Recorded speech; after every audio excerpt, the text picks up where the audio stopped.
बारिश की ओ रात जब पूरी दुनिया अपने घरों में सो रही थी, एक गरीब लड़की ने अपने छोटे से टूटे घर का दरवाजा एक अजनबी के लिए खोल दिया। उसे क्या पता था कि ये एक रात उसकी जिंदगी बदल देगी। कभी-कभी अमीर लोग पैसों से नहीं, अकेलेपन से टूटे होते हैं और गरीब लोग टूटे घर में भी सबसे बड़ा दिल रखते हैं। नमस्कार दोस्तों, आप सभी का स्वागत है एक बार फिर से हमारे YouTube चैनल LaviOfficial.com पर, जहां हम लाते हैं दिल को छू जाने वाली भावात्मक और प्रेरणादायक कहानियां। आज की कहानी है एक गरीब लड़की की, जिसने एक अमीर लड़के को सिर्फ अपने घर में नहीं बल्कि अपने दिल में भी पनाह दी।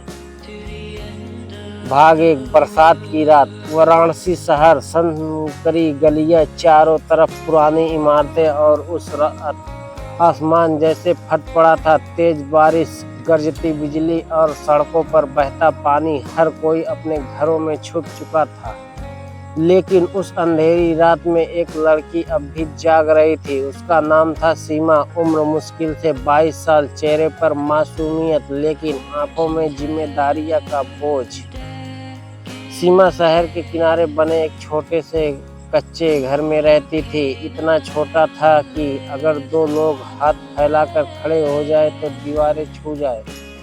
छत से जगह जगह पानी टपक रहा था, दीवारों की मिट्टी निकल चुकी थी और कमरे में बस एक पुरानी चारपाई थी। लेकिन फिर भी उस घर में एक चीज बहुत बड़ी थी, इंसानियत। सीमा दिन भर लोगों के घरों में काम करती थी, कभी बर्तन धोती, कभी कपड़े तो कभी खाना बनाती और जो थोड़ा बहुत पैसा मिलता उससे अपने बीमार पिता की दवाइयाँ खरीदती। उसकी माँ बचपन में ही गुजर गई थी और पिता अब बिस्तर से उठ भी नहीं पाते थे। उस रात सीमा भी अपने पिता के साथ बैठी थी। वो उसके माथे पर गीला कपड़ा रख रही थी। पापा, दवाइयाँ खा लीजिए।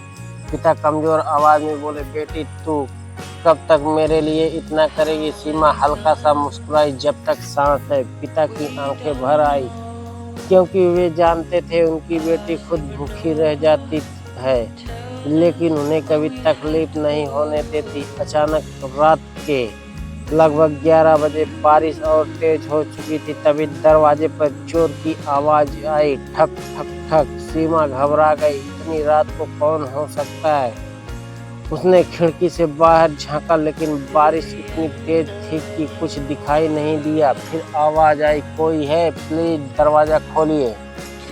आवाज में डर था, थकान थी और मदद की गुहार थी। सीमा ने धीरे धीरे दरवाजा खोला और सामने जो था उसे देखकर वो कुछ पल के लिए रुक गई।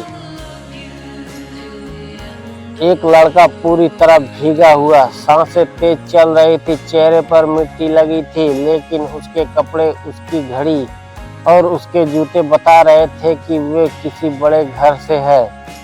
उसकी उम्र लगभग 25 साल रही होगी। वे कांपती आवाज में बोला, मेरा एक्सीडेंट हो गया है, कार खराब हो गई है, फोन भी बंद है, क्या मैं थोड़ी देर यहाँ रुक सकता हूँ? सीमा चुप रही। उसने अपने पिता की तरफ देखा, फिर बाहर की तेज बारिश को और फिर उस लड़के की आंखों को। उन आंखों में घमंड नहीं, मदद की उम्मीद थी। सीमा धीरे से बोली, अंदर आइए। लड़का अंदर आया। उसके चारों तरफ छोटा सा घर, टूटी दीवारें, कम रोशनी, लेकिन पता नहीं क्यों उसे वहाँ अजीब सा सुकून महसूस हुआ। सीमा ने तुरंत एक पुराना तौलिया लाकर दिया, ये लीजिए, नहीं तो तबीयत खराब हो जाएगी। लड़का हैरान था, क्योंकि बड़े बड़े घरों में रहने के बावजूद किसी ने उसकी इतनी फिक्र नहीं की थी। उसने तौलिया लिया। थैंक यू, सीमा मुस्कुराई। यहाँ धन्यवाद नहीं बोलते, मुसीबत में मदद करना इंसानियत होती है। ये सुनकर लड़का चुप हो गया, जैसे किसी ने उसके दिल को छू लिया हो। सीमा मिट्टी के छोटे से चूल्हे पर चाय बनाने लगी। घर में दूध बहुत कम था, चीनी भी खत्म होने वाली थी, लेकिन उसने फिर भी चाय बनाई, क्योंकि उसके पिता हमेशा कहते थे, गरीब वो नहीं जिसके पास पैसा कम हो, गरीब वो है जिसके दिल में दया ना हो। कुछ देर बाद सीमा चाय लेकर आई। लीजिए। लड़के ने कप हाथ में लिया और पहली बार उसे किसी 5 सितारा होटल की कॉफी से ज्यादा सुकून उस साधारण चाय में मिला। उसने धीरे से पूछा, तुम्हारा नाम? सीमा और उसका आपका? लड़का कुछ पल फिर बोला, आर्यन।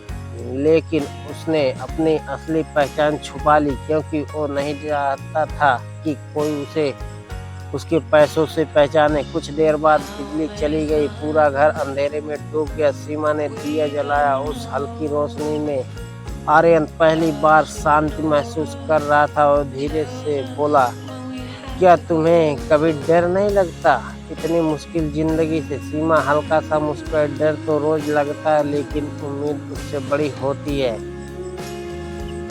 ये सुनकर आर्यन की आंखें झुक गई, क्योंकि उसके पास सब कुछ था, पर पैसा, बंगला, गाड़ियां, लेकिन उम्मीद नहीं थी, सुकून नहीं था। रात और गहरी होती गई, बारिश अब भी जारी थी। सीमा ने अपनी मात्र एक चारपाई आर्यन की तरफ बढ़ा दी। यहाँ सो जाइए। आर्यन चौंका। और तुम? मैं नीचे सो जाऊंगी। लेकिन क्यों? सीमा मुस्कुराई, क्योंकि मेरे पापा कहते हैं मेहमान भगवान का रूप होता है। ये सुनते ही आर्यन की आंखें नम हो गई, क्योंकि पहली बार किसी ने उससे उसके पैसों के बिना इतना सम्मान से बात किया था कि लेकिन सीमा नहीं जानती थी, जिस लड़के को उसने अपने टूटे हुए घर में पनाह दी, वो कोई मामूली इंसान नहीं, बल्कि शहर के सबसे बड़े बिजनेसमैन साम्राज्य का वारिस है।